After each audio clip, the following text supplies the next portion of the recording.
So this would come under a core conditioning movement, but it is more for your back rather than the front part of your core. It's one of the few that I use to target specifically the lumbar, the posterior chain in general. So we're setting up, knees are going under our hips, hands are going under our shoulders, and from here, all I want you to do is push away. But the key thing is not doing this.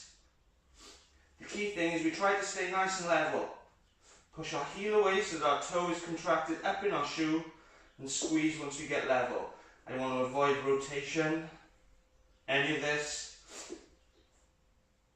Push away, squeeze through your glute. Same with the other leg. And once you get better at that movement, you can add the arm in.